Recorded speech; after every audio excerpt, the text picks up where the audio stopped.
श्रीमद् भगवद गीता हमारे भारत की सनातन परंपरा का एक ऐसा पावन शास्त्र, एक ऐसा पावन ग्रंथ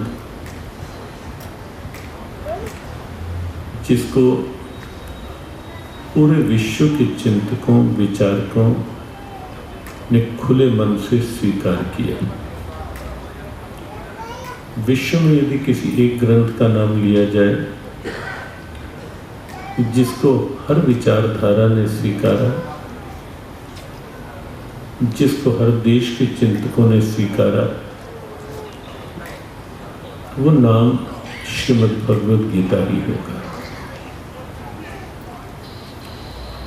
एक लंबा समय, लंबा कालखंड बीता है जब भगवान कृष्ण ने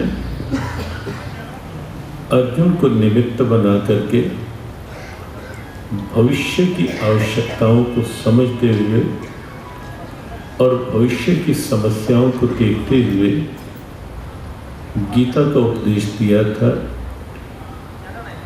5160 वर्ष पूरे हो चुके हैं इस अवधि को। आप अनुमान लगा सकते हैं कि 5160 साल का समय एक लंबा समय होता है, लेकिन ये सत्य है कि गीता उपदेश का महत्व जो उस समय उस अकेले अर्जुन के लिए था, आज उसकी आवश्यकता पूरा विश्व अनुभव कर रहा है। उसके पीछे कारण है, तर्क है, लॉजिक है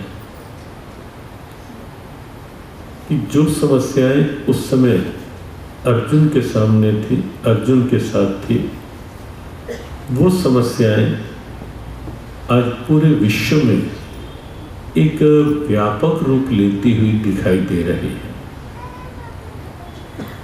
अर्जुन उस समय मोह के अधीन हुआ और मोह की अधीनता से अर्जुन ने अपने कर्तव्य कर्म को छोड़ा। ये समस्या आज भी आप पूरे विश्व में देखेंगे कि कहीं ना कहीं संकीर्ण आसक्ति, संकीर्ण मोह, वो जो होता है वो कहीं कर्तव्य पर हावी हो जाता है। जैसे पद का मोह, पद किसके लिए है, उस कर्तव्य पर हावी जब हो जाता है तो समस्याएं बढ़ती हैं, कर्तव्य पीछे छूटता है। शरीर का मोह कई बार अंदर की चेतना की ओर नहीं बढ़ने देता, अंदर की चेतना की जागृति नहीं होने देता। ये नहीं एहसास होने देता कि शरीर से आगे मन भी है जो विचार करता है। मुझे केवल शरीर की सुख सुविधाओं तक नहीं रहना, मुझे मेरे मन को भी संभालना है, मन को, विचारों को भी अच्छा बनाना है।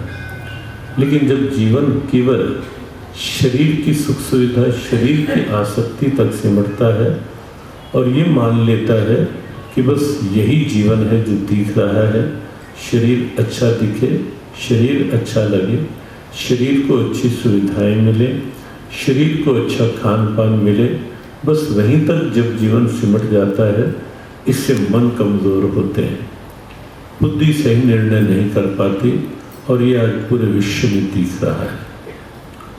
पाश्चात्य संस्कृति जो है, वेस्टर्न कल्चर, वहाँ तो जीवन को केवल इस शरीर तक सीमित मान लिया जाता है कि बस यही जीवन, शरीर जो दिख रहा है यहीं तक है। और इसीलिए वहाँ का जीवन जो है वो केवल एक ही विचार के इर्द गिर्द घूमता है, खाओ पियो मौज करो, ईट ड्रिंक बी मैरी। उससे अलग जीवन का कोई तत्व, महत्व वहाँ है ही नहीं।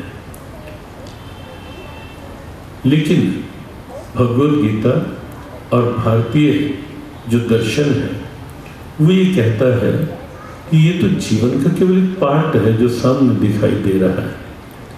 भारत का दर्शन और भगवद गीता ये स्पष्ट करते हैं कि बादाम का छिलका बाहर जो दिख रहा है वही बादाम नहीं है, वो तो बादाम का ऊपर का आवरण है, अंदर गिरी अलग है, वो बादाम है। अब इस उदाहरण से समझ पाएंगे। भगवद गीता और भारत का दर्शन ये कहता है कि ये जो बाहर का शरीर है यही जीवन नहीं है, ये तो बाहर का एक आवरण है, अंदर का जो जीव है जीवन उसके साथ है।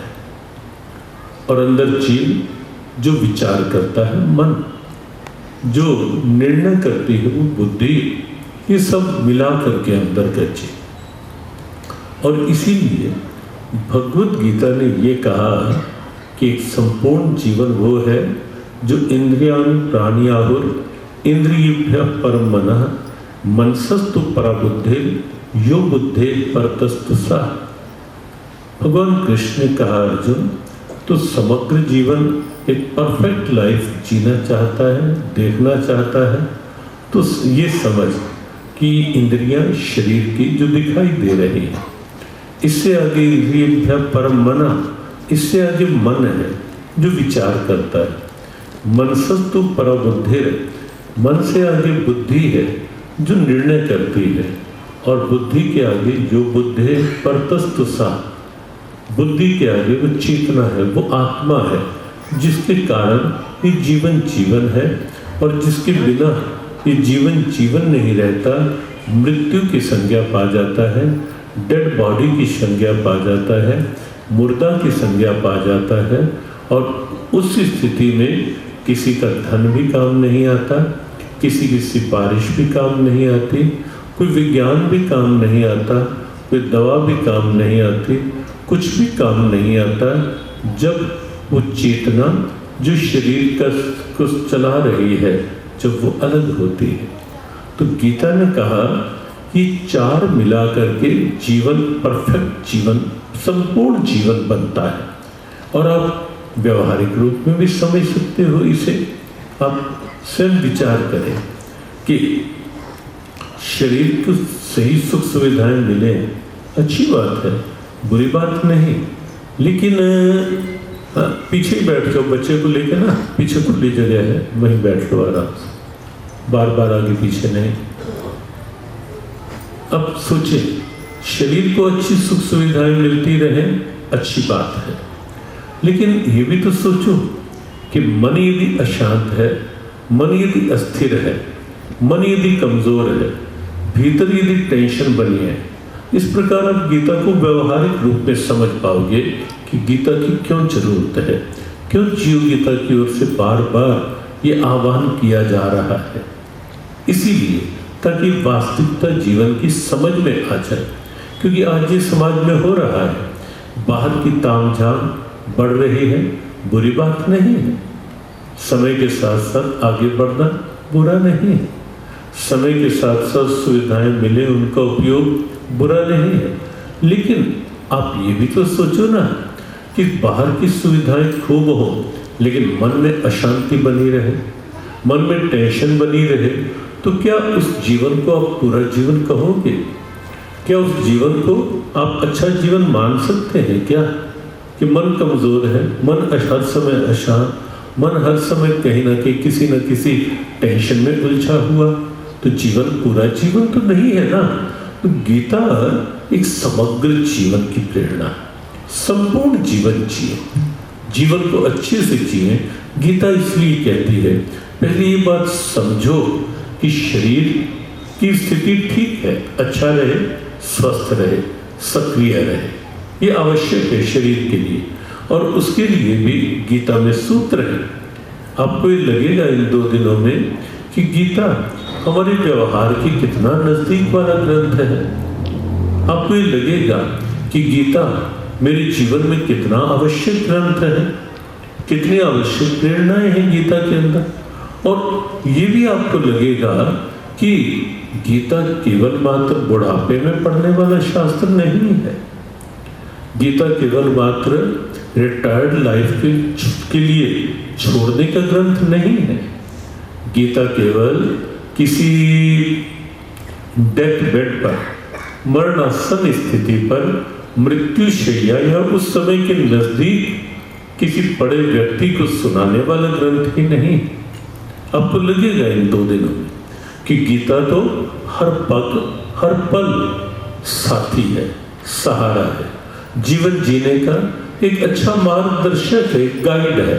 कभी कभी आपको ये भी लगेगा कि गीता जीवन का एक अच्छा फ्रेंड भी है, अच्छा मित्र है, गाइड है, फ्रेंड है। कभी कभी आपको लगेगा कि गीता वात्सल्य में मां है। आज वृंदावन धाम से आते हुए हम रोहतक एक स्कूल में 1 घंटा रुके। वहाँ उन्होंने कहा कि कल संभवतः मदर्स डे है, लेकिन आप आज निकल रहे हो रोहतक से, तो हमें आधा घंटा, तो हम उस रूप में कुछ तो बच्चों के कुछ अच्छे भाव थे। तो हमने कहा कि अपने यहाँ ठीक है, जननी माँ का महत्व निश्चित है, ये है, होना ही चाहिए, लेकिन अपनी संस्कृति में तो आप देखें कहीं और आप नहीं देखोगे विश्व में। कहीं हमने गीता को माँ कह के पुकारा, कहीं हमने गंगा को माँ कह के पुकारा, कहीं हमने गायत्री को भी माँ की संज्ञा दी, कहीं हमने गाय को भी माँ की संज्ञा दी। और तो और विश्व में कहीं नहीं आप देखोगे कि जहाँ पृथ्वी को भी, हमारे लिए पृथ्वी केवल एक भूमि या केवल एक माटी का वो नहीं है स्थान, हमारे लिए पृथ्वी भी माँ है। हमने पृथ्वी को भी माँ कहा है। और इसीलिए अपनी संस्कृति में तो यहाँ तक है ना कि सुबह उठ करके अगर पैर रखना है बिस्तर से उठकर नीचे पृथ्वी पर, तो क्योंकि हमने माँ माना है, तो इसलिए हमारे ऋषियों ने तो यहाँ तक कहा कि समुद्र वसने देवी पर्वत स्तन मंडले। समुद्र वसने अर्थ, क्योंकि चारों ओर समुद्र है, बीच में थरा है, नीचे पानी, चारों ओर पानी। तो ये तो ईश्वरीय सत्ता है ना, चेतना है ना, कि जो चारों ओर पानी होने पर भी पृथ्वी सुरक्षित रहती है। और भगवान ने उसका उत्तर गीता में दिया है। हर बात का उत्तर है गीता। गामा विश्व च भूतानि धारयाम्यहमोजसा पुष्णामि चौषधि सर्वः सोमो भूत्वा रसात्मका। अर्जुन, मैं ही पृथ्वी के नीचे पृथ्वी की धारण शक्ति बन करके रहता हूं। ये 15वें अध्याय का 13वां श्लोक बहुत महत्वपूर्ण श्लोक है। तो हमने पृथ्वी को भी मां कहा, और इसीलिए समुद्र वसने देवी पर्वत स्तन मंडले विष्णु पत्नी नमस्तुभ्यम पाद स्पर्शम क्षमस्व में। मुझे, हे पृथ्वी माँ, मुझे तेरे ऊपर पैर रखना पड़ रहा है, ये मेरी विवशता है, लेकिन मैं उसके लिए क्षमस्व, मैं उसके लिए क्षमा मांग रहा हूँ। तो आप देखें अपनी भारत की संस्कृति की बारीकियां कैसी। मैं क्षमा मांग रहा हूँ। तो पृथ्वी को भी हमने मां का। विश्व में किसी भी देश के नाम के साथ आपने कभी नहीं सुना होगा कि किसी भी देश के नाम के साथ माता शब्द। पूरे विश्व में 200 के लगभग देश, लेकिन माता शब्द केवल एक ही जगह है, वो है भारत माता। हमने अपने देश के नाम के साथ भी संबोधन दिया, भारत माता की जय। तो मां शब्द, और यहाँ तक कि हमने जब भगवान की भी स्तुति की, तो भगवान की स्तुति में भी पहले हमने भगवान को भी मां के रूप में निहारा। त्वमेव माता च पिता त्वमेव। तो अपने हम परंपराओं में त्वमेव माता च पिता त्वमेव, हे प्रभु आप ही मेरी मां हो। और कई बार इसका अर्थ इस रूप में भी लेते हैं कि त्वमेव माता च पिता त्वमेव, तुम ही हो माता, पिता तुम ही हो। बचपन में ये प्रार्थना खूब चलती थी स्कूलों में, तुम ही हो माता, पिता तुम ही हो, तुम ही हो बंधु सखा, तुम ही हो माता, पिता तुम ही हो बंधु सखा।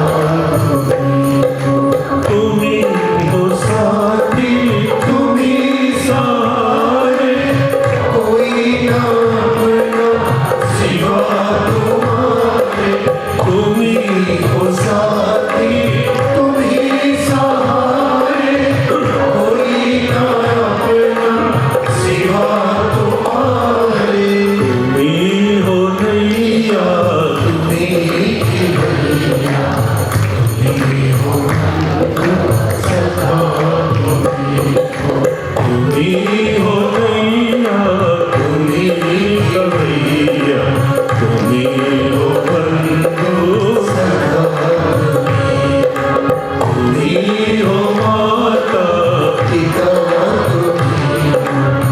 तुम्ही हो तुम्ही हो बंधु सखा। बचपन में खूब चलती थी ये प्रार्थना स्कूलों में, अब शायद चलती होगी कहीं कहीं। तुम्ही हो माता पिता तुम्ही। हमने इसका अर्थ कई बार ये भी लिया कि हम भगवान को माता कहें पिता कहें वो अच्छा है, तुम्हें माता च पिता तुम्हें, लेकिन कभी कभी ऐसा भी भाव हो कि माता तुम ही माता पिता हो, लेकिन घर में माता पिता के रूप में भी तुम ही हो, वो भी तुम ही। तो अपनी संस्कृति में बड़े गहरे बड़े प्यारे बड़े व्यापक अर्थ है एक एक बात। हमने माँ और एक बात और आप देखें अपनी संस्कृति के मंदिर में कि सनातन परंपराओं में हम साकार के उपासक हैं, और उसमें भी युगल सरकार के विशेष रूप से। अपनी परंपराओं में भी आप देखेंगे, आप राम सीता नहीं कहेंगे, क्या कहेंगे? सीता राम। कृष्ण राधा नहीं, राधा कृष्ण, राधा कृष्ण। नारायण लक्ष्मी नहीं, लक्ष्मी नारायण। पहले मातृत्व भाव, गौरी शंकर, तो एक स्वाभाविक भाव है। ऐसे गीता में भी हमने मां का, महात्मा गांधी और संत विनोबा भावे उन्होंने बड़े खुले शब्द लिखे। कहा उन्होंने कि भगवत गीता हमारे लिए एक वात्सल्य में मां। विनोबा भावे जी ने तो कहा कि जैसे शरीर मेरा जननी मां के दूध से पोषित हुआ है, ऐसे ही मेरा हृदय, मेरी मन और बुद्धि जो है वो गीता ज्ञान अमृत, गीता दूध अमृत से मजबूत हुई, पोषित हुई। विनोबा भावे जी के शब्द। महात्मा गांधी जी ने कहा कि जैसे कभी कोई बचपन में कोई ऐसी स्थिति आती थी तो भागते थे हम माँ की गोद में, माँ के आंचल, रोते भी थे तो माँ के पास जाकर। तो ऐसे महात्मा गांधी ने कहा कि मेरे जीवन में जब जब कोई निराशा आती है, मैं गीता माँ की शरण में आता हूं,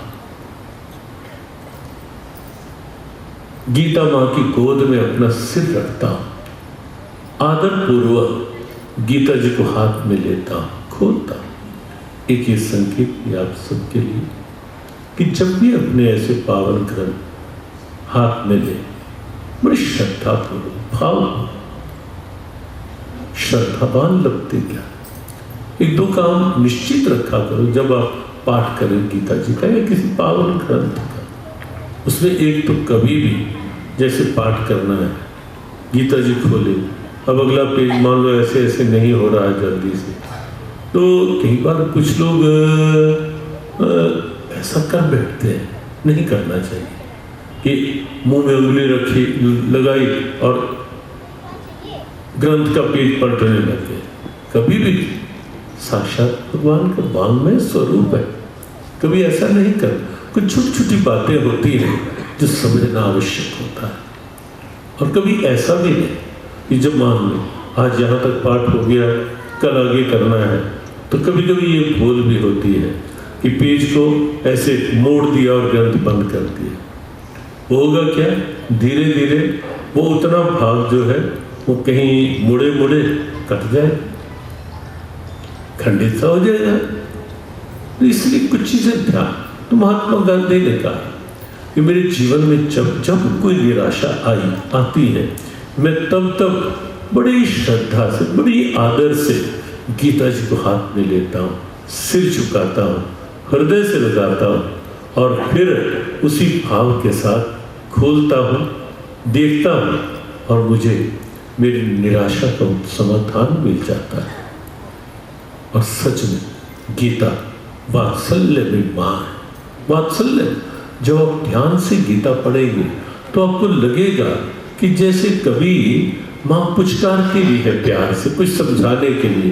कहीं कहीं कोई श्लोक, कोई मंत्र आपको ऐसे मिलेंगे जहां गीता मां की तरह कुछ पुचकार कर संकेत कर रही है, कुछ प्यार से लाड से समझा रही है। कभी कभी ऐसा लगेगा जैसे मां कभी फटकार भी देती है, इसलिए कि सही मार्ग पर चल, बिगड़ना चाहता।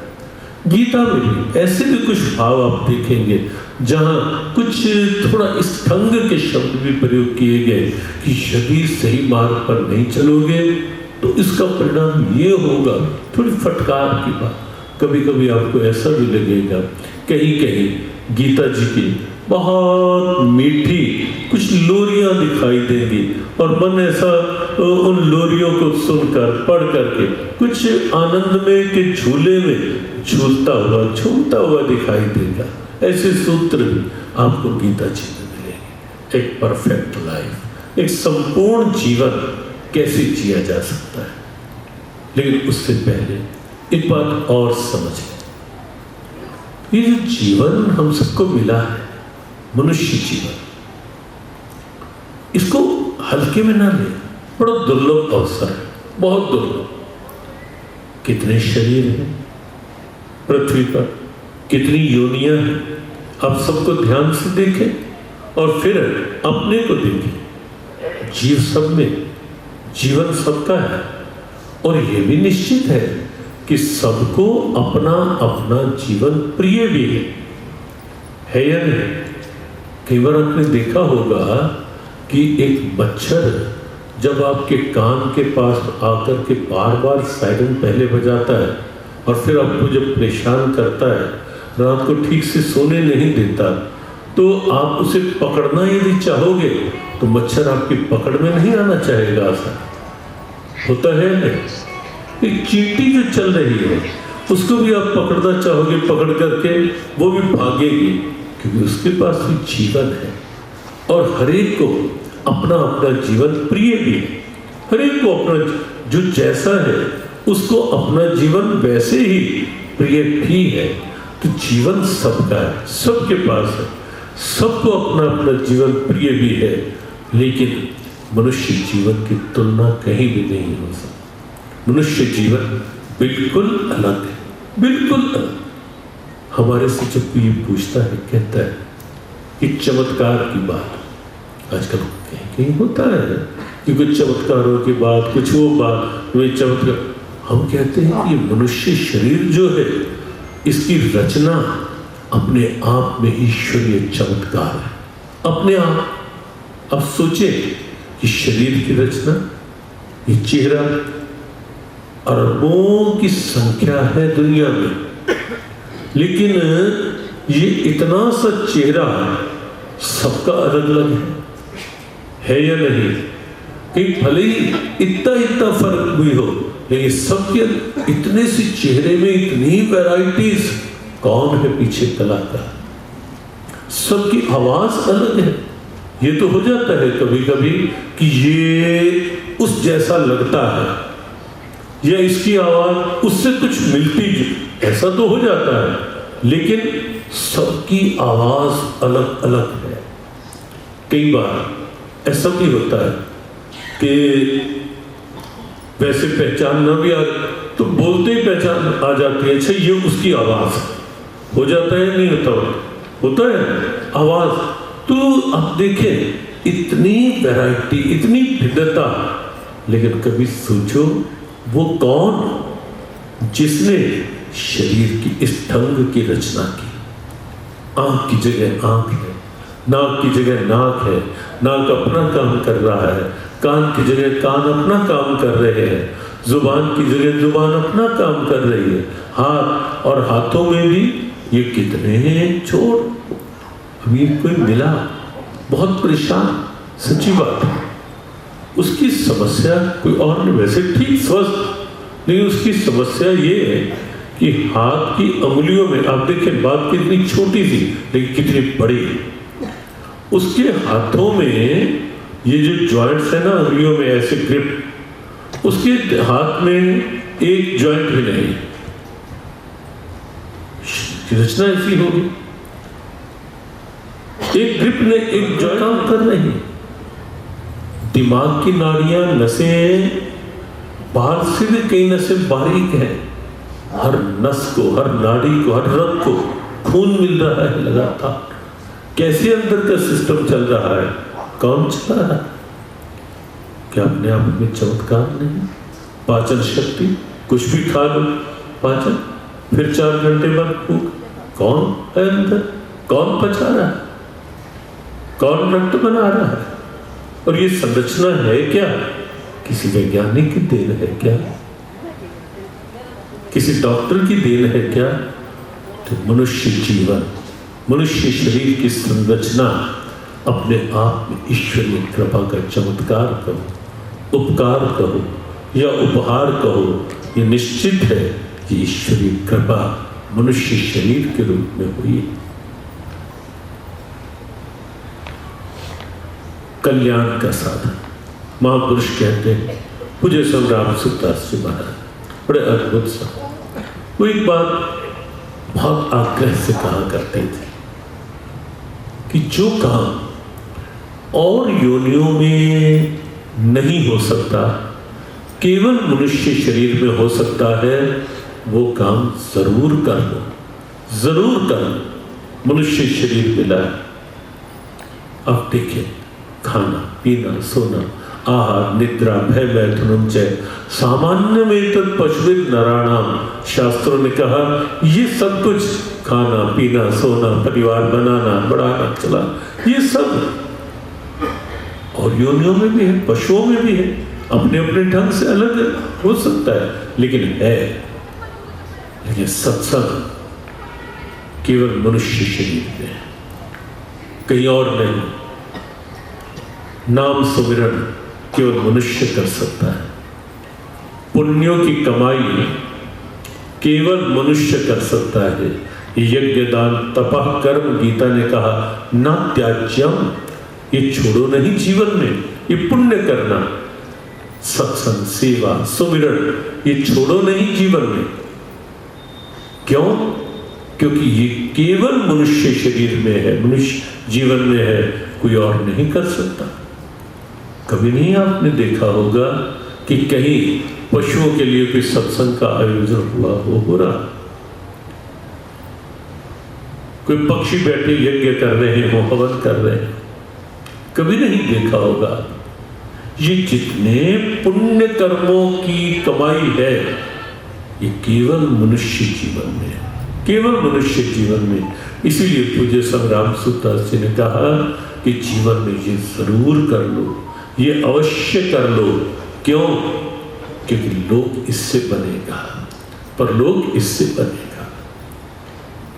और सब कुछ ठीक है, अच्छा है, कमाओ बनाओ बढ़ाओ, बुरा नहीं, लेकिन संत कहते हैं, ग्रंथ कहते हैं, इससे आप ना तो ये कह सकते हो कि ये सब होने से ही जीवन काल में संतुष्टि शांति मिल जाएगी, और ना ही आप ये कह सकते हो कि इनमें से कुछ भी परलोक का साथी बनेगा, परलोक का सहारा बनेगा, या कुछ भी आगे धर्मराज के दरबार में साथ जा पाएगा। कुछ भी तो, दोनों चीजें नहीं। हाँ, प्रारब्ध पूरी करना, व्यवहार निभाना, वहां तक के लिए ये सब कुछ है, अच्छा है, करना चाहिए, करना ही है, छोड़ना तो है भी नहीं, प्रारब्ध है। भगवान ने अर्जुन से तो बार बार यही कहा ना, जब अर्जुन भगोड़ा बन रहा था, भगोड़ा बनना चाहता था, यही तो भगवान ने बार बार कहा ना कि बात तेरी प्रारब्ध तुझे तेरे कर्मों में लगाने के लिए विवश कर देगी, इसलिए भगोड़ा नहीं बन, पलायन नहीं कर, भाग नहीं, सहजता। केवल लगता है कि हम भी सब छोड़ करके ये कर ले, वहां बस जाए, यहाँ कर ले, ठीक, बुरी बात नहीं, भाव बनाना बुरा नहीं, लेकिन व्यवहार को साथ के, जो व्यवहार है उसे पहले अच्छे से करो। कहीं ना कहीं बची हुई प्रारब्ध जो होती है वो फिर से ना खींच लाए, फिर से न वहीं बांध के रख दे। इसलिए गीता का सूत्र है, व्यवहार को इतना अच्छे से करो, इतना प्यार से करो, इतना सद्भाव से करो, और उसमें भी आधार प्रभु का नाम लेकर के व्यवहार करो। मन में नाम स्मरण रख, शरीर के जो जो व्यवहार है, कर्म है, उनको खूब अच्छे से करो और आगे प्रभु पे छोड़ दो। निश्चिंत भाव से अपने कर्म कर। तो लोक का साथी यही है, पर लोक का सहारा यही है, सत्संग, सेवा, सुमिरन, और वो केवल मनुष्य जीवन जो और किसी योनि में नहीं हो सकता, वो अवश्य कर लो। सत्संग अवश्य करो। 2 पंक्तियां गुनगुनाकर आगे कुछ सूत्रों पर कुछ सूत्रों पर आज संक्षेप में चर्चा करेंगे, विस्तार कल करेंगे। सत्संग कर ले मनवा यही जीवन का सार, सत्संग कर ले सत्संग कर ले मनवा यही जीवन का सार, सत्संग कर ले सत्संग से ही होगा तेरा जीवन उद्धार, सत्संग से ही होगा तेरा जीवन उद्धार, सत्संग से ही होगा तेरा जीवन उद्धार, सत्संग से ही होगा तेरा जीवन उद्धार। सत्संग कर ले मनवा यही जीवन का सार, सत्संग कर ले मनवा यही जीवन का सार।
प्रभु से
जीवन अनमोल इसको व्यर्थ ना डोल मानव।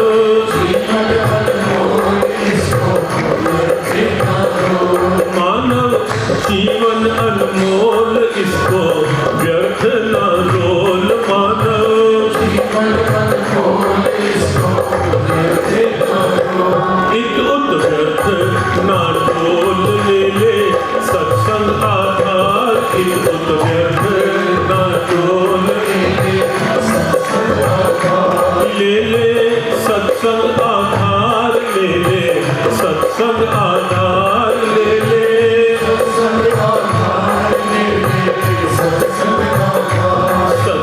कर ले बनवा यही जीवन का सार। सत्संग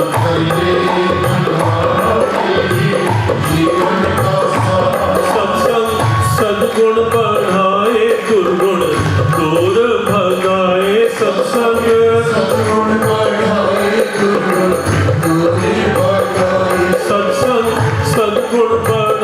दुर्गुण दूर भगाए। सत्संग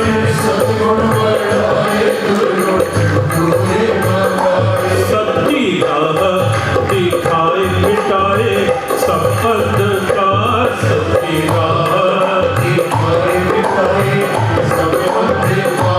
सत्संग कर ले मनवा यही जीवन का सार।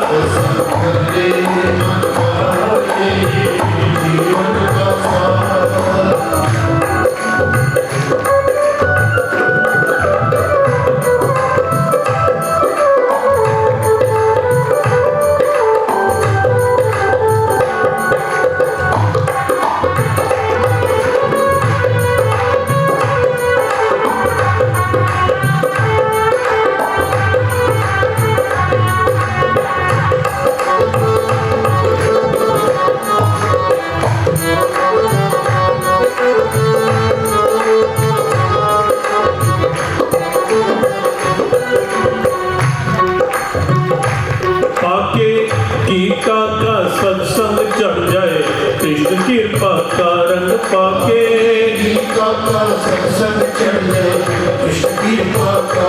पाके गीता का सत्संग चढ़ जाए कृष्ण कृपा का रंग। पाके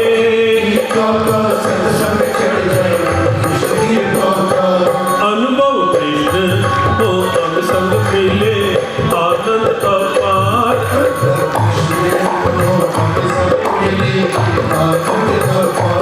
अनुभव कृष्ण को अंग संग मिले आनंद अपार। अनुभव कृष्ण मिले आनंद अपार। मिले आनंद अपार। मिले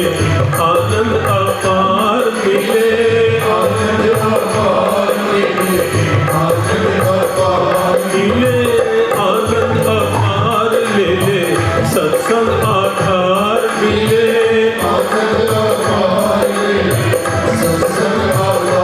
सत्संग कर ले मनवा यही जीवन का सार। सत्संग कर ले मनवा यही जीवन का सार।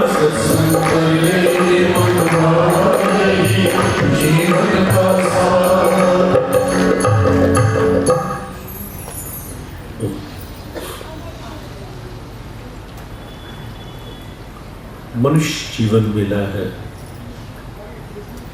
वो काम अवश्य कर लें जो केवल इसी जीवन में संभव है। वो काम अवश्य कर लें जो हमारा लोक और परलोक बना सके। मनुष्य जीवन मिला है वो काम अवश्य कर लें जो लोक में शांति अनुभव करवा सके और परलोक में साथ निभा सके। वो काम अवश्य मनुष्य जीवन में करें और वो काम है सत्संग। वो काम है सेवा। वो काम है सुमिरन। सत्संग सेवा और सुमिरन अवश्य करें। अवश्य। भगवद गीता 18 अध्याय का और 700 श्लोक का ग्रंथ, जो संकेत किया जीवन को अच्छे से जीने की एक बड़ी सरल सहज प्रेरणा। और प्रारंभ में जो बात कही उसी के साथ साथ हम कुछ सूत्र आज और विस्तार से कुछ कर लेंगे। जो बात कही कि गीता के अनुसार जीवन की समग्रता, जीवन की संपूर्णता, ये चारों स्थितियों को साथ लेकर ठीक रखकर जीने में, और उसमें सबसे पहले स्थिति शरीर। और शरीर के लिए आपको बताया कि मनुष्य शरीर का मिलना अपने आप में भगवान की कृपा, विशेष कृपा। कल्पना करें आप कि भगवान ने हमें कोई कीट पतंग नहीं बनाया, मनुष्य बनाया। छोटी बात है क्या? भगवान ने हमें पशु पक्षी नहीं बनाया, मनुष्य बनाया है। ये कम बात है क्या? बहुत महत्वपूर्ण बात है। और इसलिए भगवान की कृपा का के प्रति कृतज्ञ बने, कृतज्ञ रहे।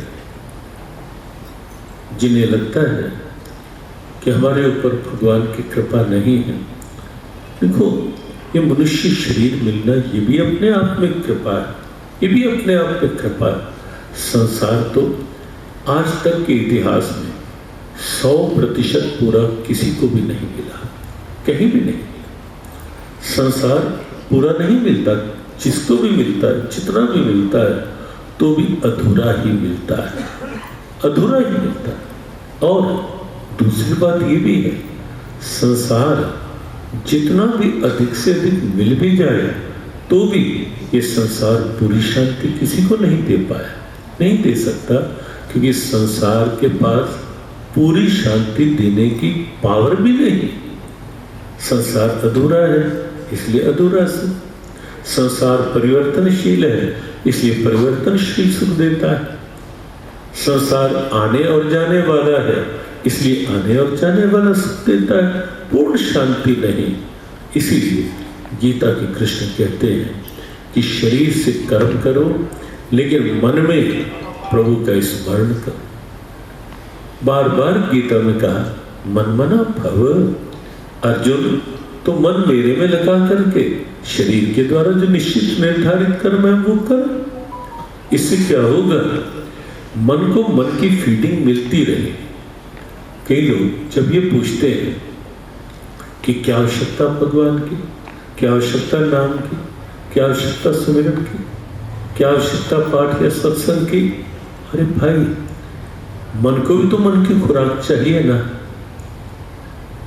शरीर को शरीर की खुराक हम दिन में कई बार ले लेते हैं, ठीक है, अच्छा है, लेकिन उसमें भी आप देखें गीता ने उसमें भी संकेत किया कि भोजन कितना लेना चाहिए, भोजन कैसा लेना चाहिए, वो भी गीता में वर्णन है। गीता ने कहा युक्त आहार, गीता ने कहा सात्विक आहार, गीता ने कहा संयमित आहार, गीता ने कहा संतुलित आहार। शरीर के लिए भी उतना लो। और अब प्राय एक बात कहते हैं गीता जी के श्लोक को लेकर के कि शरीर को सही रखने के लिए नहीं, केवल स्वाद के लिए नहीं खाएं, स्वास्थ्य को ध्यान में रख करके। ये गीता का सूत्र है, युक्त आहार। आप इससे जो आपको बात कही कि आपको इन 2 दिनों में लगेगा कि गीता हर व्यवहार में कितना निकट है हमारे। एक ही शब्द में गीता ने कह दिया कि स्वाद के लिए नहीं, केवल स्वास्थ्य के लिए खाओ, युक्त आहार खाओ। तो शरीर भी कैसे सही रहे उसके लिए भी गीता में मंत्र है। शरीर को शरीर की डाइट मिलनी ही चाहिए और देते ही हो, लेकिन ये भी ध्यान रखना चाहिए कि मन को भी मन की खुराक मिले, मन को भी मन की डाइट मिले, जिससे मन कमजोर ना पड़े। और मन की खुराक क्या है? विज्ञान के पास कुछ नहीं। अच्छा एक बात बताओ, बहुत स्वादिष्ट वस्तुएं खा लेने से क्या मन को संतुष्टि हो जाएगी? जल्दी बताओ, क्या मन को संतुष्टि हो जाएगी? मन तृप्त हो जाता है क्या खाने से? मन तृप्त नहीं होता, बल्कि खाने में कोई भी चीज कितनी अच्छी से अच्छी भी होगी, पहली बार खाओगे तो ज्यादा ठीक उससे मिलेगा स्वाद भी, सुख भी। दूसरी बार कम, तीसरी बार कम, चौथी बार और कम। और कितनी अच्छी से अच्छी मिठाई भी हो, थोड़ी देर बाद आपके सामने रखी होगी तो आपका देखने का भी मन नहीं करेगा। होता है नहीं होता? और आप सिर्फ कहते बस उठा लो उसको, आगे से उठा लो उसको। होता है नहीं होता? क्योंकि उससे मिलने वाले सुख की एक सीमा है। इकोनॉमिक्स में हमने पढ़ा एक सिद्धांत है, लॉ ऑफ डिमिनिशिंग यूटिलिटी, घटते हुए सीमांत तुष्टि गुण का नियम। उपयोग के साथ उसका सुख घट जाता है, लेकिन भगवान का नाम, सत्संग, इससे मिलने वाला रस, इससे मिलने वाला जो सुख होता है वो उपयोग के साथ धीरे धीरे और बढ़ता है और बढ़ता है। प्रतिक्षण वर्धमानम, नारद भक्ति सूत्र में नारद जी ने कहा ये सुख क्या है? प्रतिक्षण वर्धमानम, ये और बढ़ता है और बढ़ता है और बढ़ता है, कभी कम नहीं होता। समाप्त होने का तो प्रश्न ही नहीं। मन के मन का आहार, मन मजबूत हो, मन को शांति मिले, संतुष्टि मिले, स्थिरता मिले, उसके लिए विज्ञान के पास कोई साधन नहीं। किसी शॉपिंग मॉल में आप चले जाओ, कितने बड़े से बड़े, समाल का नहीं, दिल्ली नजदीक है आपके, बड़े बड़े शॉपिंग सेंटर्स हैं, किसी में आप चले जाओ और जाकर आप ये किसी से कहो कि मेरा मन बहुत अशांत रहता है, मेरा मन बहुत कमजोर सा है, उसके लिए कुछ आपके शॉपिंग मॉल में है क्या? क्या कहीं से मिलेगा आपको कुछ? कहीं होगा क्या कुछ? कहीं मिले? विश्व, केवल दिल्ली की बात नहीं, विश्व की किसी मार्केट में मन को, कमजोर मन को मजबूत करने के लिए कोई साधन नहीं। उसके लिए तो केवल और केवल एक साधन है, नाम, सुमिरन, सत्संग, पाठ। ये साधन, ये मन की फीलिंग है। ये इसलिए कहा गया कि जो लोग प्राय प्रश्न कर देते हैं, क्या आवश्यकता है नाम की, क्या आवश्यकता है भजन की, क्या आवश्यकता है सत्संग की, तो आज से ये समझ लो कि यदि संतुलित जीवन जीना है, बैलेंस्ड लाइफ जीना है, जहाँ शरीर भी सक्रिय रहे, एक्टिव रहे, लेकिन मन भी मजबूत रहे, मन भी स्थिर रहे, शांत रहे, उसका दूसरा कोई विकल्प नहीं, कोई विकल्प नहीं। इसके बिना ये नाम, सुमिरन, भजन, ये पाठ। और ये भी ऐसा नहीं गीता ने कहा कि बस यही करते रहो, काम नहीं करना। गीता ने कहा बैलेंस बना के जियो। योग गीता का शब्द है, 18 अध्याय है गीता जी में, हर अध्याय के नाम के साथ योग शब्द लगा है। जैसे पहला अध्याय अर्जुन विषाद योग है, अपने आप में विश्व के चिंतकों को चौंकाने वाला शब्द है। विषाद, डिप्रेशन, स्टेज ऑफ डिप्रेशन। और योग एक बिल्कुल ऐसी स्थिति जहां परम शांति, परम आनंद।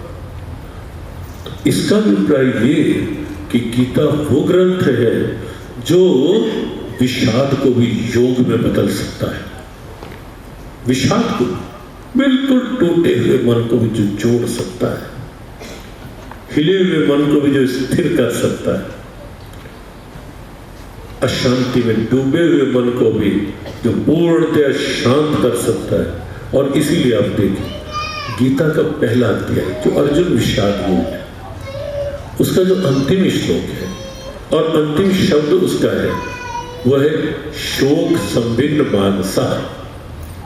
अर्जुन की दशा संजय ने कही। एक वाक्य में एक स्पष्ट और तक गीता को थोड़ा थोड़ा ठीक समझ ले। गीता का उपदेश दो जगह साथ साथ चलता है।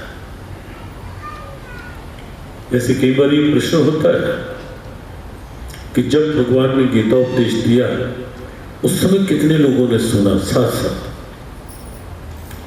उसका उत्तर कहीं भी 4 कहते हैं, लेकिन 5। एक तो वही कुरुक्षेत्र में आमने सामने भगवान कृष्ण अर्जुन को सुना रहे हैं, अर्जुन सुन रहा है।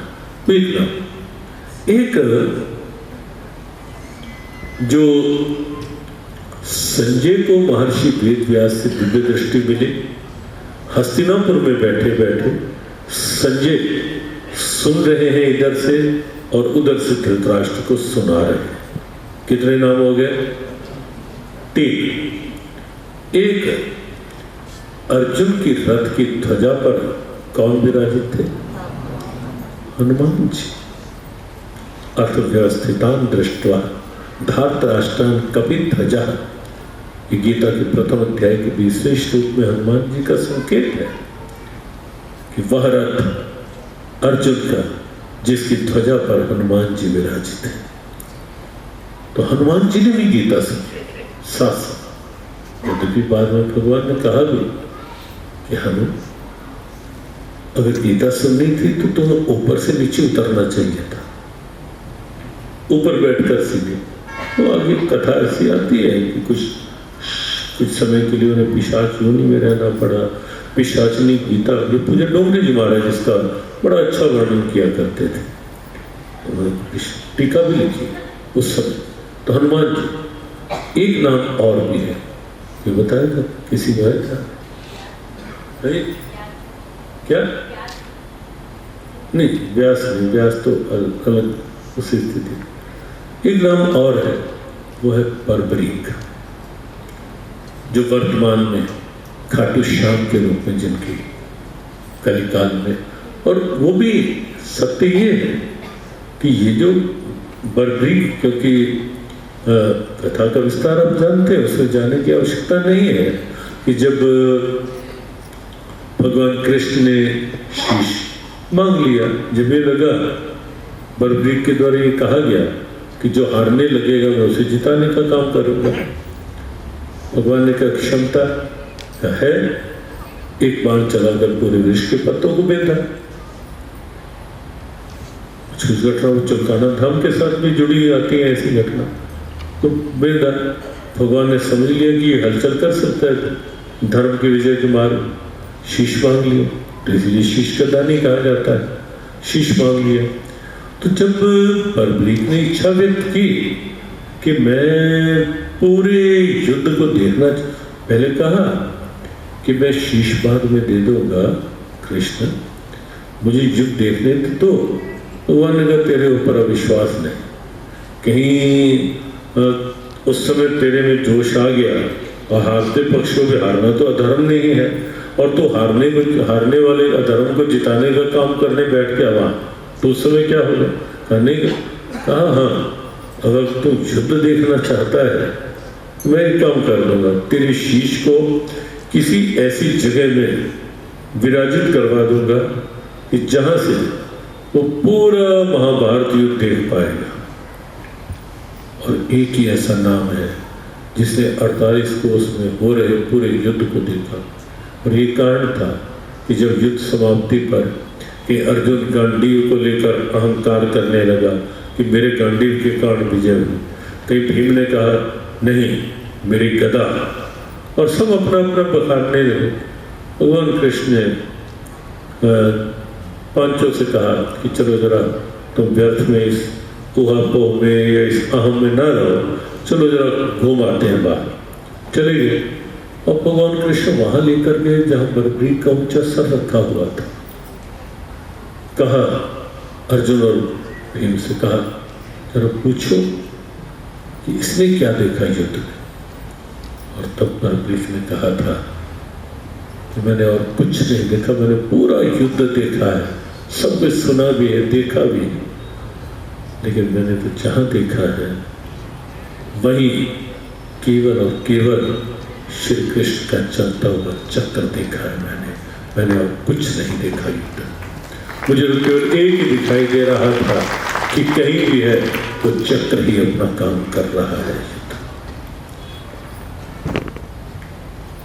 जिधर देखता उधर तू ही तू, जिधर देखता जहां देखता उसी। बर्बरीक ने अपना अनुभव बताया।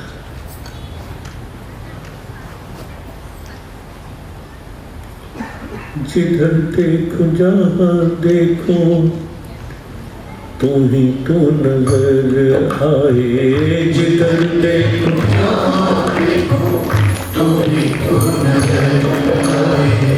जिधर देखो यहाँ देखो, तू ही तू नजर आए जिधर देखो।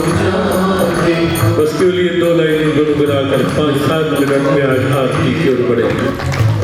बिन तेरे शाम मेरे कहीं कभी कुछ ना आए, बिन तेरे शाम मेरे कहीं कभी कुछ ना पाए, बिन तेरे शाम मेरे कहीं कभी कुछ ना आए, बिन तेरी शाम मेरे कहीं कभी कुछ ना पाए।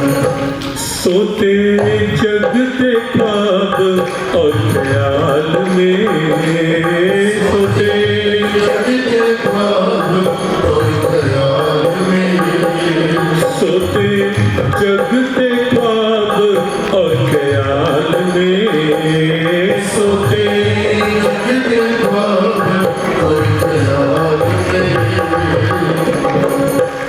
कृपा बनी रहे प्रभु आपकी हर हाल में, कृपा बनी रहे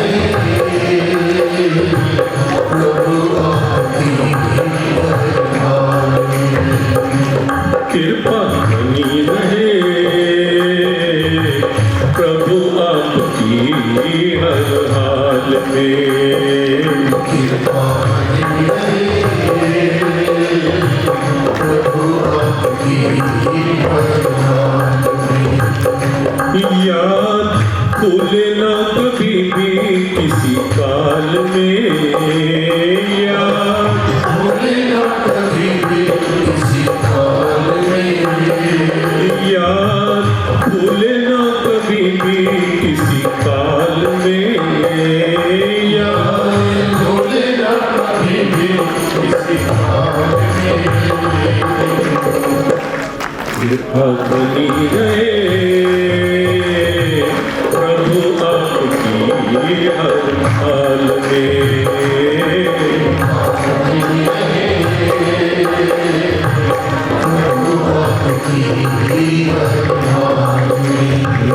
प्रभु आपकी हर हाल में, प्रभु आपकी हर हाल में।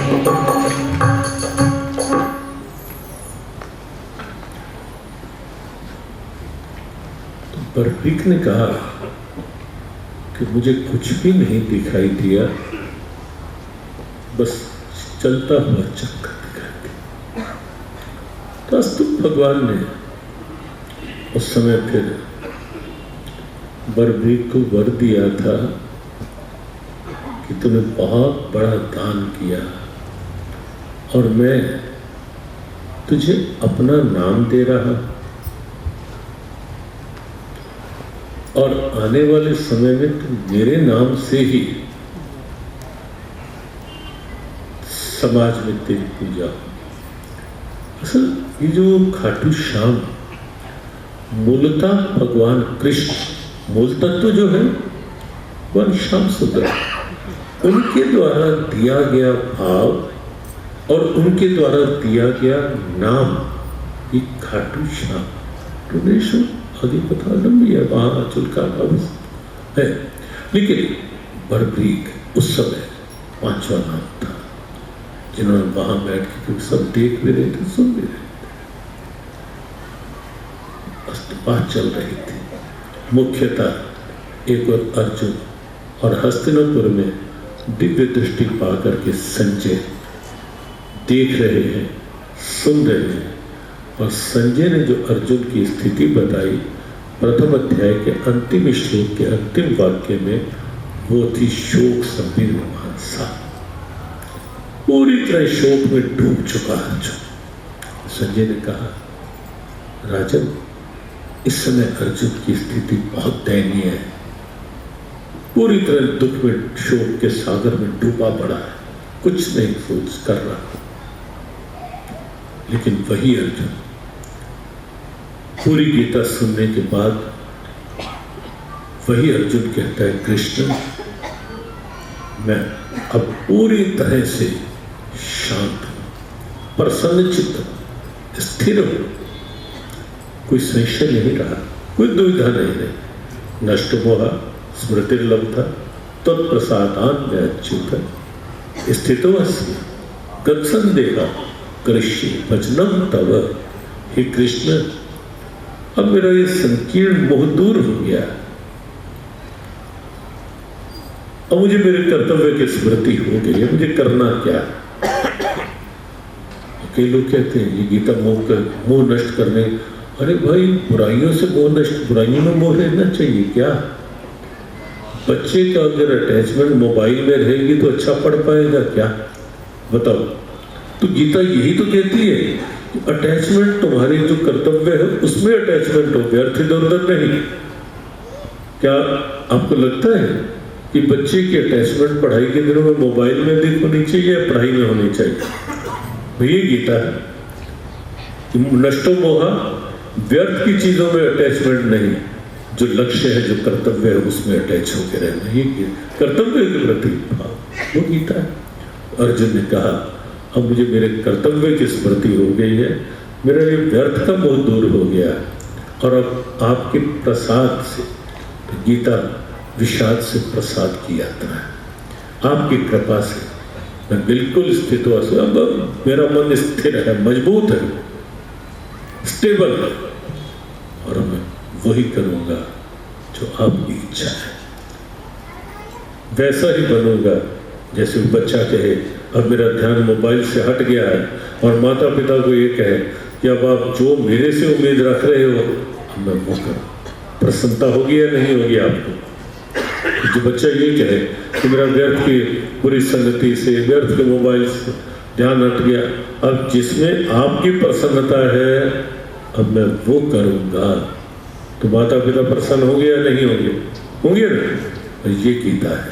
अर्जुन ने भी कहा अब मैं वो करूँगा कृष्ण जिसमें आप भी प्रसन्न हो, मेरा मन भी प्रसन्न हो, मैं भी प्रसन्न और आप भी प्रसन्न। और आजकल की समस्या यही है, सब कुछ होते हुए भी इंसान, मनुष्य स्वयं ही प्रसन्न नहीं रह पा रहा, भगवान को भी क्या प्रसन्न करेगा। और गीता से जुड़े, स्वयं भी प्रसन्न हो और एक ऐसा जीवन हो जिसमें हमारे भगवान भी हमें देखकर प्रसन्न हो जाए। मैं वो बन जाऊं जो तेरी,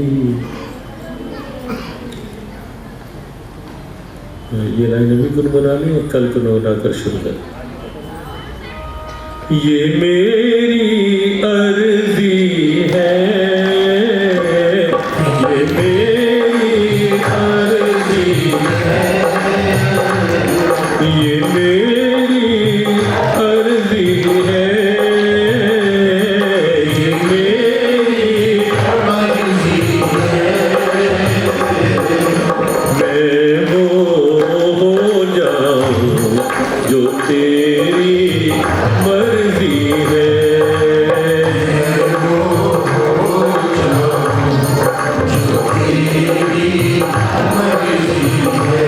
जियो गीता के संग में,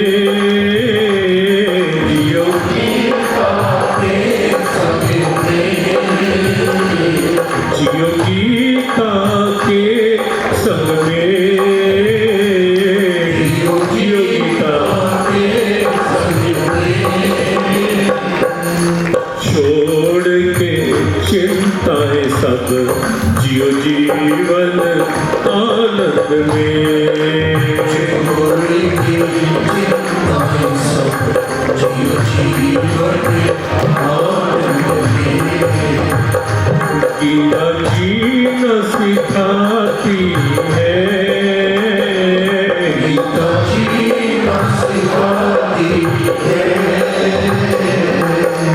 भूले भटको तो सही मार्ग दिखाती है, भोले भटको तो सही मार्ग दिखाती है।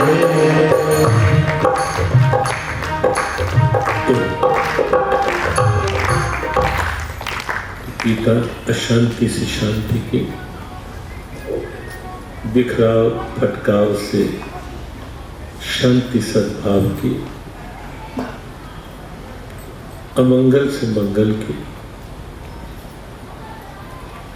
विषाद से प्रसाद की बहुत अनूठी यात्रा है। कुछ आज प्रारंभ किया गया, कल हम कुछ ऐसे गीता के इशारे लेंगे। गीता माँ की गोद में ऐसा अनुभव करके कि जैसे हम वात्सल्य में गीता माँ की इस हॉल में नहीं बैठे, हम वात्सल्य में गीता माँ की बड़ी प्रेम में करुणा में गोद में यहाँ बैठे हैं थोड़ी देर के लिए, संसार को अलग करके भूल कर। जैसे बिलखता बच्चा जब माँ की गोद में आता है तो कितना सुख मिलता है उसे, तो ऐसा एक सुख, ऐसा रस, ऐसी शांति कल हम और प्रयास करेंगे यहाँ बैठकर अनुभव करने के। कुछ सूत्र, कुछ इशारे, लोरियाँ मीठी गीता जी के हम कल के सत्र में अनुभव करेंगे। कल रविवार है, प्रयास करें, अच्छा रहेगा यदि थोड़ा आधा घंटा हम जल्दी आ पाए, क्योंकि कल रात्रि में ही थोड़ा प्रस्थान आगे कुछ, ये तो बस इन दिनों भगवान की कृपा ये 2 दिन का सत्संग या संभालका के लिए निश्चित हो पाया। तो कल यदि भजन भाव 4:30 बजे प्रारंभ करके थोड़ा विस्तार से कुछ सूत्र हो पाएंगे, तो 4:30 बजे 5 की जगह भजन भाव, छुट्टी का दिन है तो आप थोड़ा समय पे आ सकते हैं। 4:30 बजे भजन भाव, लगभग 5 बजे प्रयास करेंगे मंच पर आ जाए, और फिर आगे जब तक प्रभु चाहेंगे जैसे उनकी मौज होगी। गौ सेवा और गीता पाठ, नित्य नियम से मंत्र जाप, करते रहो जब तक है श्वास, सभी सुखी हो सभी निरोगी, सब पर से कृष्ण मंगल में हो सबका जीवन, घर घर से कृष्ण सब पर से कृष्ण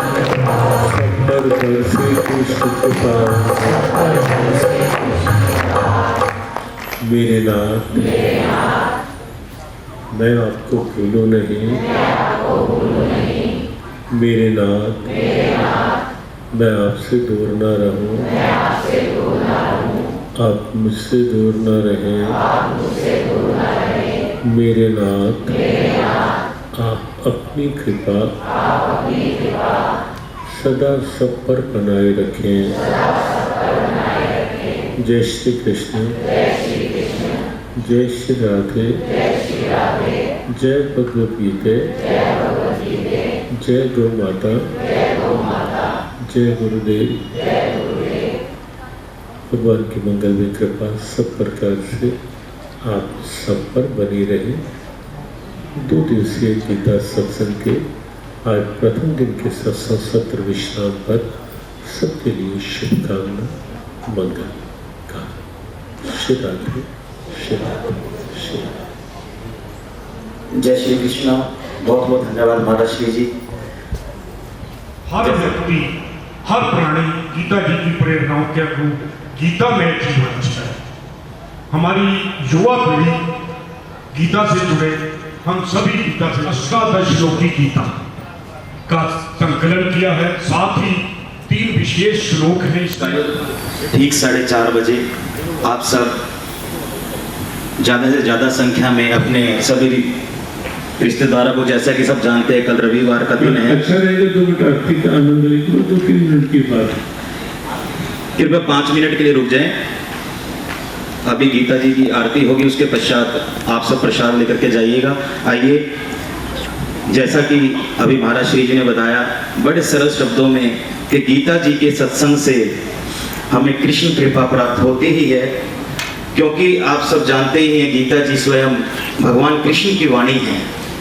और मैंने एक जगह पढ़ा भी था कि विदेशों में जब कोई समस्या आ जाती है तो उसका हल उन्हें गीता जी से ही मिलता है। गीता जी में हर एक समस्या का, हर एक जिज्ञासा का हल है, क्योंकि गीता जी स्वयं भगवान कृष्ण ने अपने मुखारविंद से कही थी।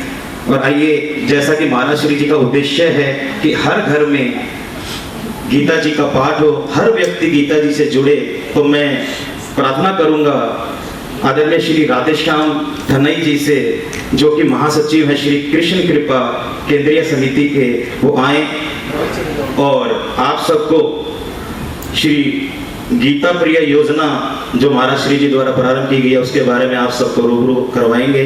श्री राधेश्याम धनई जी। पूज्य गुरुदेव के शिक्षकों में नमन करते हुए, वंदन करते हुए, अभिनंदन आप सभी की ओर से, और साथ ही आप सभी भाग्यशाली भक्तों का भी यहाँ हृदय से अभिनंदन करते हुए मैं बहुत संक्षेप में अपनी बात कह रहा हूँ। ये तो सभी कुछ विदित हो ही चुका है कि हमारे पूज्य गुरुदेव का जीवन का एक ही लक्ष्य है, एक ही संकल्प है कि गीता जन जन तक पहुँचे, गीता हर घर तक पहुँचे, हर व्यक्ति, हर प्राणी गीता जी की प्रेरणाओं के अनुरूप गीता में जीवन है। हमारी युवा पीढ़ी गीता से जुड़े, हम सभी गीता से जुड़े। जैसा कि अभी भैया बता रहे थे कि विदेशों में भी गीता जी के सद्भाव के साथ ही हर समस्या का समाधान ढूंढा जाता है। बिल्कुल स्पष्ट है कि हम सभी हर समस्या का समाधान, हर समस्या का, हर प्रश्न का उत्तर गीता जी में उपलब्ध है। इसी उद्देश्य की गीता से सभी जुड़े एक विशेष अभियान जियो गीता के द्वारा इन दिनों चलाया जा रहा है। उद्देश्य केवल यही है कि आप सभी गीता जी से जुड़े, गीता की सद्भावना से जुड़े, और उस योजना का नाम है गीता प्रिय बने। गीता प्रिय कौन बन सकता है? हर वो प्राणी, हर वो भाई बहन, चाहे वो किसी संप्रदाय से है, किसी धर्म से है, कहीं से भी जुड़ा है, कहीं से भी दीक्षित है। पूज्य महाराज श्री ने एक छोटी सी पुस्तक जिसमें गीता जी के 18 जो अध्याय हैं, हर अध्याय से एक एक श्लोक लेकर एक अष्टादश श्लोकी गीता का संकलन किया है। साथ ही 3 विशेष श्लोक हैं इसमें, प्रातःकालीन उठते ही, रात्रि विश्राम से पूर्व और दोपहर भोजन से पूर्व।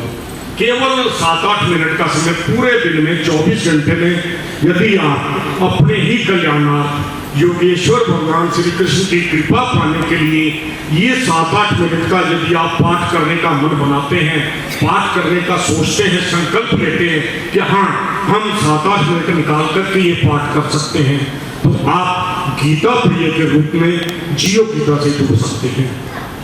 इससे आपको लाभ क्या होगा कि आप पूरे जियो गीता परिवार जो पूरे विश्व भर में फैला है उससे जुड़ जाएंगे। नवीनतम जानकारी जियो गीता के बारे में, पूज्य महाराज श्री के बारे में, और पूज्य महाराज श्री के विशेष गीता से संबंधित संदेश आपको इसके माध्यम से मिलेंगे। और एक विशेषता और भी बता दूं कि ऐसा जुड़ने से आपके जन्मदिन पर, आपके विवाह तिथि पर पूज्य महाराज श्री का आपको आशीर्वाद संदेश भी आएगा।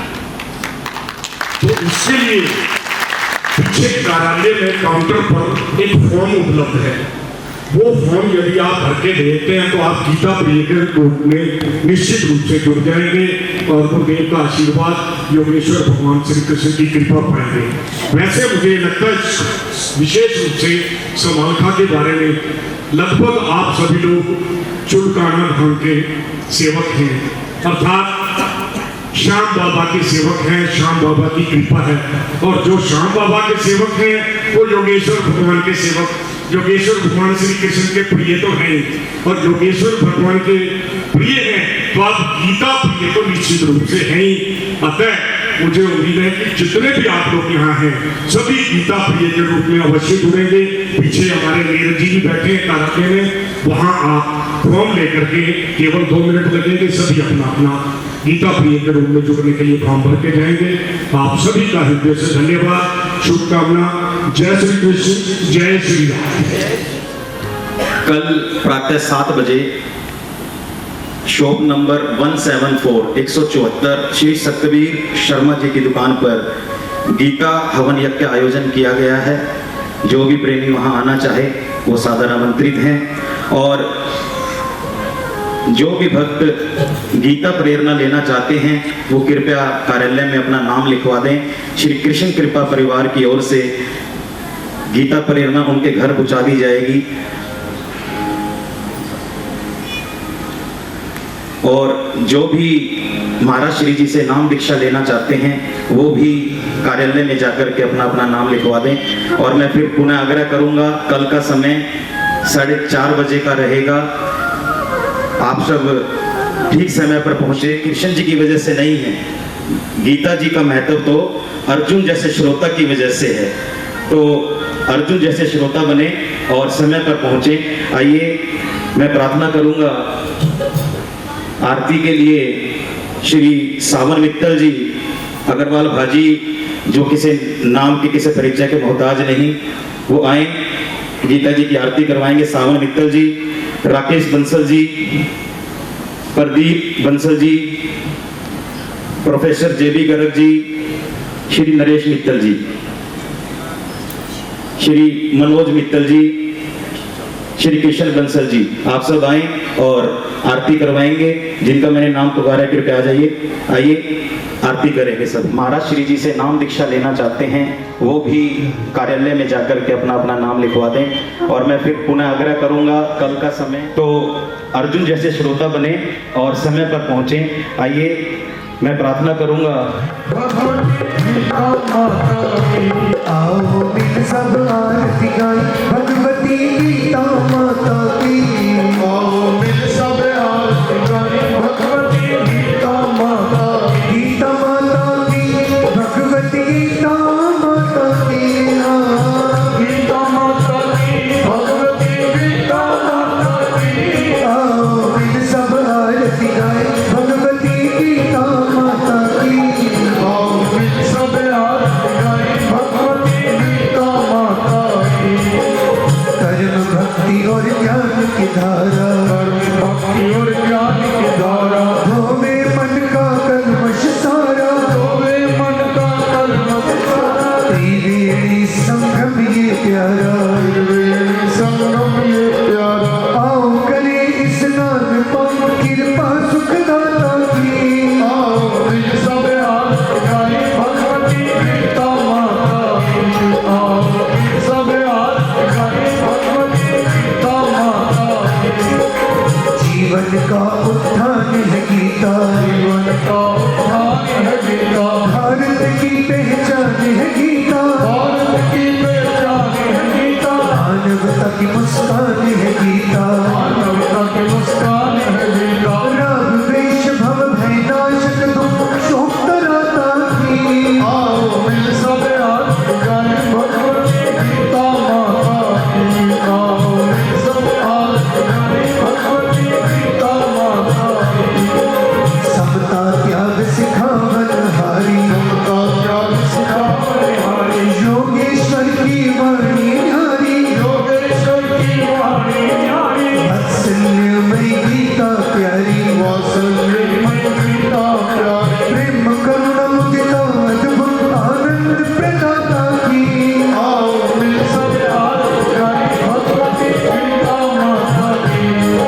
पूज्य महाराज जी द्वारा रचित अनेक सदग्रंथ बाहर स्टॉल पर उपलब्ध है। गीता प्रेरणा 700 श्लोकों की बहुत ही सुंदर व्याख्या महाराज जी द्वारा की गई। और भी अनेकानेक पुस्तकें हमारे दैनिक जीवन से जुड़ी हुई बाहर स्टॉल पर उपलब्ध है। आप भी पढ़ें, औरों को भी प्रेरित करें और श्री कृष्ण कृपा संजीवनी छवि वंदनी करो, जय जय राधे श्याम। भला बुरा जो अपने छूटे साथ, दीन बंधु है दीनाना, जीवन की डोरी तेरे हाथ। तेरे चरणों में झुका है माथ, रखो सिर पर कृपा का। सिजाते मेरी मात है, पिता मेरे घनश्याम। इन दोनों के चरणों में मेरा कोटि कोटि प्रणाम। इन दोनों के चरण में मेरा बार बार प्रणाम। बोली बाके बिहारी लाल की जय। कल 4:30 बजे से भजन प्रारंभ होगी और 5 बजे से हम सभी को पूज्य महाराज जी के द्वारा जो गीता चाहे व्यवहार कराए, अपना नाम पता फोन नंबर अवश्य लिखवाएं। और रचित अनेक सदग्रंथ बाहर स्टॉल पर उपलब्ध है। गीता प्रेरणा 700 श्लोकों की बहुत ही सुंदर व्याख्या महाराज जी द्वारा की गई। और भी अनेकानेक पुस्तकें हमारे दैनिक जीवन से जुड़ी हुई बाहर स्टॉल पर उपलब्ध है। आप भी पढ़ें, औरों को भी प्रेरित करें और श्री कृष्ण कृपा संजीवनी मासिक पत्रिका के अवश्य सदस्य बने। उसमें बच्चों के लिए प्रेरक लेख, हम सभी के लिए भी अनेक प्रेरक संदेश, अनेक संतों के लेख उस पत्रिका में रहते हैं। और पूज्य महाराज जी का पूरे मास का कार्यक्रम भी उस पत्रिका में रहता है। आप उसके अवश्य सदस्य बने। श्री कृष्ण कृपा जीवन मेरा, श्री कृष्ण कृपा मम प्राण। श्री कृष्ण कृपा करो, सब विधि हो कल्याण। श्री कृष्ण कृपा विश्वास, श्री कृष्ण कृपा ही प्यास। रहे हर पल हर क्षण मुझे श्री कृष्ण कृपा की आस। सीधा धाम बाधा हरु, श्री कृष्ण करो कल्याण। जीवन छवि वंदन करो, जय जय राधे श्याम। भला बुरा जो कुछ भी हो आप कहो सरकार। हाथ पकड़ लो हाथ मेरा, डूब न जाओ मझधार। बार बार वंदन करो तब चरणन में नाथ। बहुत जन्म के बिछुड़े अब नहीं छूटे साथ। दीन बंधु है दीनाना, जीवन की डोरी तेरे हाथ। तेरे चरणों में झुका है माथ, रखो सिर पर कृपा का। सिजाते मेरी मात है, पिता मेरे घनश्याम। इन दोनों के चरणों में मेरा कोटि कोटि प्रणाम। इन दोनों के चरण में मेरा बार बार प्रणाम। बोले बाके बिहारी लाल की जय। कल 4:30 बजे से श्री कुलदीप देशवाल जी नई अनाज मंडी के माध्यम से की गई है। श्री कृष्ण कृपा परिवार की ओर से उनका बहुत बहुत धन्यवाद। जूता सेवा श्री श्याम सेवा परिवार की ओर से उनका बहुत बहुत धन्यवाद। चाय सेवा श्री श्याम रसोई, आप पधारें।